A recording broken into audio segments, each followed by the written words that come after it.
देखिए last time inheritance of one gene की हम बात कर रहे थे, ठीक है। इसमें हम बात कर रहे थे कि मेंडल ने किस तरह से गॉर्डन ट्री प्लांट के ऊपर एक कैरेक्टर को स्टडी करके अपनी ऑब्जर्वेशन को बताया। आपने क्या पढ़ा था लास्ट टाइम कि मेंडल ने एक सिंगल ट्रेट लिया था, एक टॉल ट्री प्लांट लिया था और एक क्या लिया था, ड्वार्फ लिया था।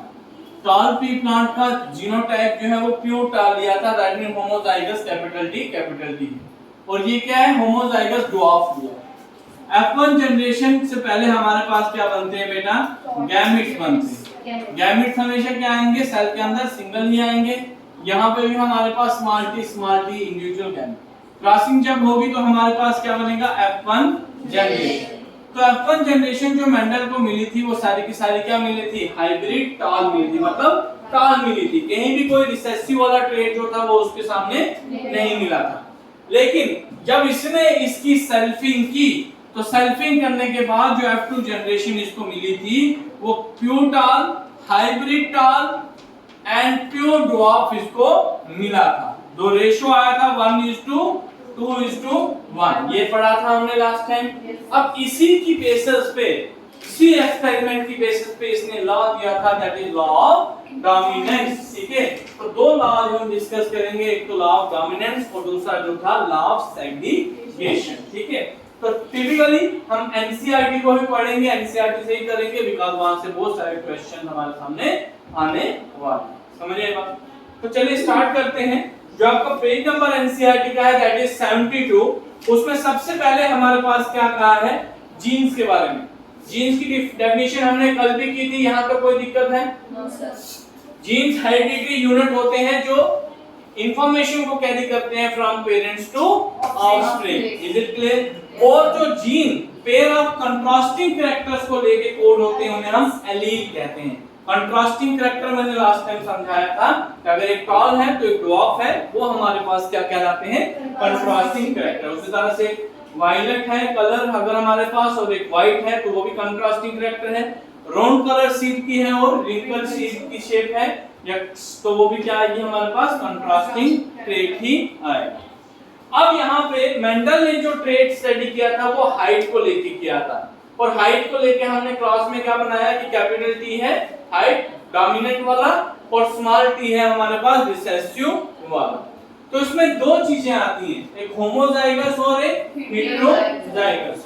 होमोजाइगस क्या होते हैं, होमोजाइगस वो होंगे जिसके जीनोटाइप या जीन जो होंगे वो दोनों ही सेम होंगे। या तो वो प्योर टॉल होंगे, दैट मींस कैपिटल टी, ये भी होमोजाइगस है, और स्मॉल टी ये भी होमोजाइगस रहेगा। हेटेरोजाइगस हमारे पास क्या होता है, हेटेरोजाइगस का मतलब है एक कैपिटल टी है, सॉरी एक कैपिटल टी है तो दूसरा क्या आएगा, स्मॉल, मतलब दोनों ही अलग हैं, एक डोमिनेंट है और एक रिसेसिव है, अलग अलग है, ठीक है। उसे हम हेटेरोजाइगस कंडीशन कहेंगे। यहां तक क्लियर, ये आपको पता होना चाहिए। और मेंडल ने अपनी ऑब्जर्वेशन से एक चीज, एक टर्म जो थी वो सामने हमारे पास आई थी, दैट इज डोमिनेंट क्या होता है और रिसेसिव हमारे पास क्या होता है, what is dominant and what is recessive. Dominant जो होता है वो हमेशा एक्सप्रेस करता है अपने आप को, ठीक है, अपने कैरेक्टर को क्या करवाएगा, लेकिन रिसेसिव कभी भी अपने आप को एक्सप्रेस नहीं करेगा। दूसरी इंपॉर्टेंट चीज की जो डोमिनेंट है उसे हम हमेशा कैपिटल लेटर से रिप्रेजेंट करते हैं। रिसेसिव को हमेशा किससे किया जाता है, स्मॉल लेटर से रिप्रेजेंट किया जाता है। यहां तक कोई दिक्कत है, ठीक है, समझ आया? तो डोमिनेंट जो होगा वो कैपिटल टी होगा और रिसेसिव जो होगा वो हमारे पास क्या रहेगा, स्मॉल टी रहेगा। क्लियर? अब आगे मेंडल क्या कहता है, यहाँ पे डोमिनेंट और रिसेसिव क्या होता है, मेंडल ने जो बताया था कि जब मैंने क्रॉस किया, एक प्योर टॉल और एक प्योर ड्वार्फ लिया, मतलब दो प्लांट लिए थे, प्योर टॉल को प्योर ड्वार्फ को पता नहीं, हम ऐसे अज्यूम करके चलते हैं कि उसने एक टॉल पी प्लांट लिया था और एक ड्वार्फ लिया था। तो जो टॉल वाला था वही उसको F1 जनरेशन में देखने को मिला, तो उसने ये जान के हैरान हो गया कि भाई ये ड्वार्फ वाला कहां चला गया, ये भी तो कहीं ना कहीं ऑफस्प्रिंग में दिखना चाहिए था। लेकिन जब उसने उसकी सेल्फिंग की तो फिर जाके उसको वो चीज मिली इन F2 जनरेशन। तो वहां से उसने वो चीज कंक्लूड की कि यहाँ पे F1 जनरेशन में मुझे डोमिनेंट कैरेक्टर रिसेसिव के साथ प्रेजेंट था, इसलिए जो एक्सप्रेशन थी वो सारी की सारी किसकी थी, डोमिनेंट की थी। इसलिए वो जीन जो अपने आप को एक्सप्रेस करता है और रिसेसिव को एक्सप्रेस होने नहीं देता है अपनी प्रेजेंस में, उसे डोमिनेंट कहते हैं। और जो अपने आप को एक्सप्रेस करेगा, ठीक है, जब वो होमोजाइगस कंडीशन में होगा, उसे हम रिसेसिव कहते हैं। क्लियर है यहां तक? नेक्स्ट आगे आ जाइए। From the observation, page number 73 ऊपर next paragraph. From the observation, the recessive parental trait is expressed without any blending in F2 generation. We can infer that when tall and dwarf plant produce gametes by the process of meiosis, the allele of the parent pairs separate or segregate from each other, and only one allele is transmitted to a gamete. तो यहाँ से देखो most important एक और चीज सामने आ रही है, ठीक है। क्या पॉइंट सामने आ रहा है कि there is separation of gene, or we can say allele is going to separate at the time of gamete formation के टाइम पे हमेशा क्या होगा, जीन या एलील जो पेयर में है वो क्या हो जाएंगे, अलग अलग हो जाएंगे। और सेल में हमारे पास सिंगल ही जीन जो होगा वो एंटर करेगा, पेयर में नहीं करेगा। ऐसा उसने क्यों बताया? ऐसा उसने इसलिए बताया क्योंकि उसको कहीं भी क्रॉस करते वक्त ब्लेंडिंग देखने को नहीं मिली। ब्लेंडिंग समझते हो? दो जीन आपस में मिक्स होकर कुछ नया बना रहे, तो ऐसा मिला नहीं। पेरेंट के ऊपर ही गए थे ऑफस्प्रिंग, या तो वो टाल थे या तो वो ड्रॉप थे। तो इसलिए हुआ क्योंकि डोमिनेंट और रिसेसिव वहां पे काम कर रहे हैं, लेकिन ब्लेंडिंग नहीं हो रही।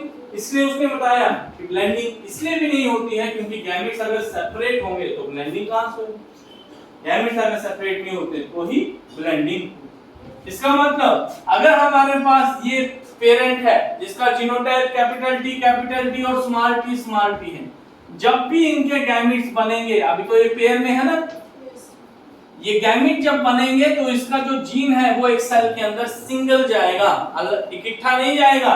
कभी ऐसा नहीं होगा कि कैपिटल टी दोनों जा रहे हैं, ऐसा नहीं होगा। जाएगा तो क्या जाएगा, सिंगल ही जाएगा।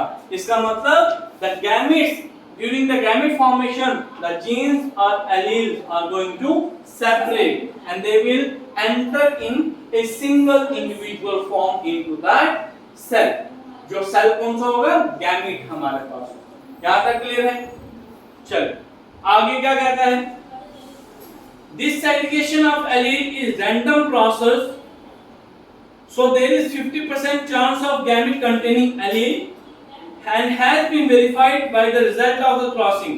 In this way, gamete of the top plant Pt have the same allele capital T and dwarf plant के भी same allele होंगे small t।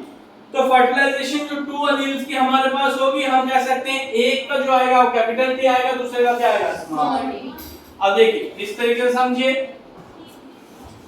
अब यहाँ पे थोड़ा समझने की कोशिश कीजिएगा। कहता है जिस प्रोसेस के थ्रू हमारे पास क्या होते हैं, गैमेट्स सेपरेट होते हैं। सेपरेट होने का मतलब है सेग्रीगेट होना। सेग्रीगेट एक टर्म याद रखिएगा, सेग्रीगेट मींस टू सेपरेट। क्या चीज अलग हो रही है हमारे पास, गैमेट्स जो हो रहे हैं वो अलग। यहां अब कहता है अगर मान लो आपके पास होमोजाइगस टाल है और आपके पास होमोजाइगस ड्वार्फ, इसमें जो गैमेट्स सेपरेट हो रहे हैं दोनों गैमेट्स तो सेम ही जा रहे हैं ना, दोनों गैमेट्स के अंदर आपको एक ही तरह का जीन मिलेगा, अलग अलग तो नहीं मिलेगा ना होमोजाइगस केस में। लेकिन अगर इसी कंडीशन को मैं यहाँ पे मानते हूँ हेटेरोजाइगस फॉर्म में, capital T small T capital T small, तो जो गैमेट्स बनेंगे वो दो तरह के बनेंगे ना। दो तरह के बनेंगे ना, एक में आएगा कैपिटल डी, दूसरे में क्या आएगा स्मॉल डी। तो होमोजाइगस कंडीशन में हमेशा जो डोमिनेंट होगा वो क्या करेगा, अपने आप को एक्सप्रेस करेगा। और यहाँ पे एक्सप्रेशन क्यों हो रही, क्योंकि एक जो गैमीट है, एक जो जीन है वो एक पेरेंट से आ रहा है और दूसरा जो जीन है वो दूसरे पेरेंट से मिलके हमारे पास पेयर बना रहा है। ठीक है, पेयर बना रहा है, तो पेयर बना के हमारे पास क्या कर रहा है, इस तरीके से जुड़ के अपने आप को एक्सप्रेस। ऐसा नहीं हो रहा कि दोनों एक के जा रहे हैं, एक पेरेंट का गैमेट जा रहा है, दूसरा दूसरे का जा रहा है, और दोनों का जो एलील है, जो जीन है, वो क्या है, अलग अलग है, मिक्स। क्लियर है? कोई दिक्कत, कोई डाउट?